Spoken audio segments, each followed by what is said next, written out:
2 points. Y'all see it right here. 4 3-pointers made with 7 assists. Caitlin Clark absolutely cooking tonight. I mean, at one point in the game, Caitlin literally had to put the team on her back and score and score and score. And I'm just like, yo, I don't know where the pick and roll went. I don't know where the offense at all went, but Caitlin Clark delivered another unforgettable performance, finishing with 32 points, 7 assists, 4 3-pointers, and a flawless 10 for 10 at the free throw line. This wasn't simply a great scoring night. It was a complete offensive clinic from start to finish. Every possession showcased her confidence, vision, and ability to control the pace of the game. Seattle's defenders struggled to stay in front of her as the crowd erupted with every big play. She attacked from every level, making each defensive adjustment look completely ineffective. But despite Clark's incredible numbers, Indiana exposed a major weakness that can't be ignored. The moment one key teammate left the floor, the entire rhythm of the offense suddenly disappeared.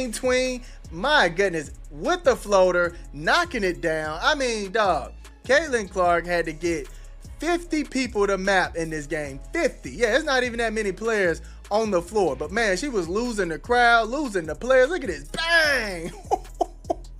Caitlin was cooking, dog. Look, she had to shake her own head. She's like, man, I'm too good. What is going on here? Look at this. Saucing her up. Watch the replay closely because every move tells a different story about Clark's evolution. The smooth crossover, soft floater, and effortless finish all came from complete confidence. She wasn't just beating defenders, she was forcing them into impossible situations every possession. Her step-back three and quick decisions made Indiana's offense nearly impossible to predict. Even Seattle's defenders looked confused, constantly searching for answers that never came. You could see frustration growing as they hesitated before every defensive rotation. That's what happens when a superstar reaches a level the defense simply can't match. Get your prescriptions.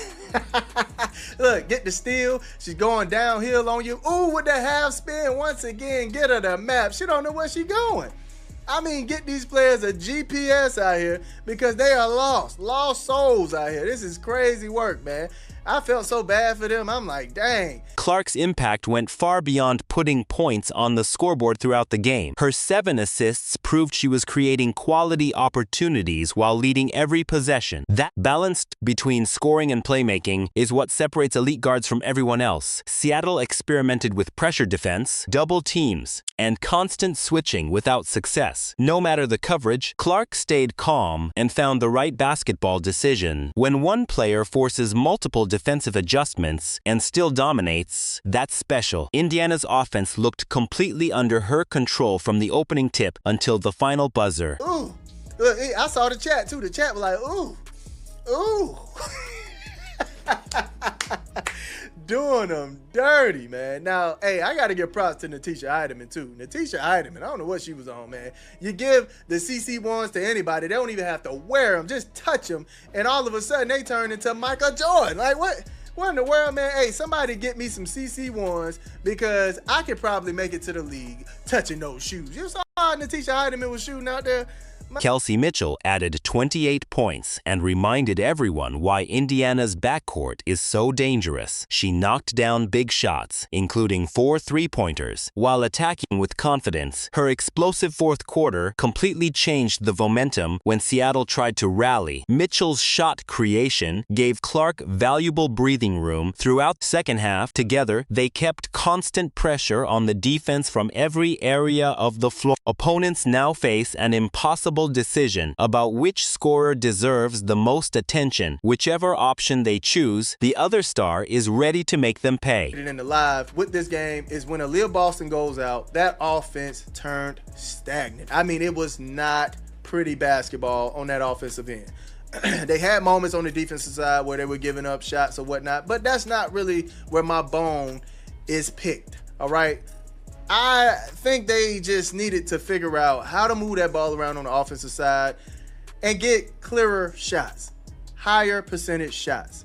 more open shots. They were contested, man. Tough shots. The biggest concern appeared whenever Aaliyah Boston stepped off the court. Indiana's offense immediately became slower, less organized, and far more predictable. Ball movement disappeared as players settled for difficult, contested jump shots. Against Seattle, Clark and Mitchell covered those problems with incredible shooting performances. Elite playoff defenses won't allow that same margin for error every single night. Teams like Minnesota and New York will force everyone else to contribute consistently. If Indiana doesn't solve this issue, it could become their biggest postseason weakness. Once Aaliyah Boston went out, was going to have to dominate, man. And she woke up and did that. 28 points, 9 for 18 from the field, 4 for 7 from the 3, 6 for 6 from the free throw line, 2 boards, 2 assists with 2 TOs and 1 steal. And that's another thing. Hey, y'all need to start giving these players their heat checks. All right, I don't know what it is about seeing a player knock down 2 threes and then not giving them their heat check. Get them that ball back, man. Come on now.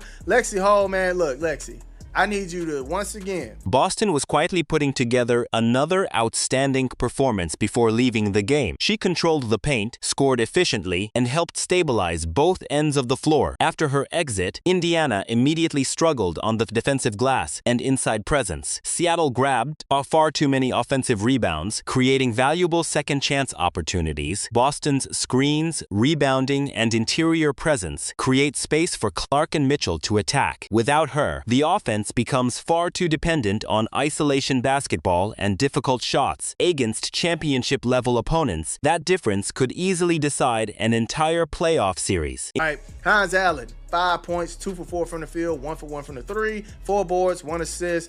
Shout out to her. KK with 4 points, 2 for 3 from the field, taking care of business. 4 boards for her and a block. I like that. Sophie, I don't understand why.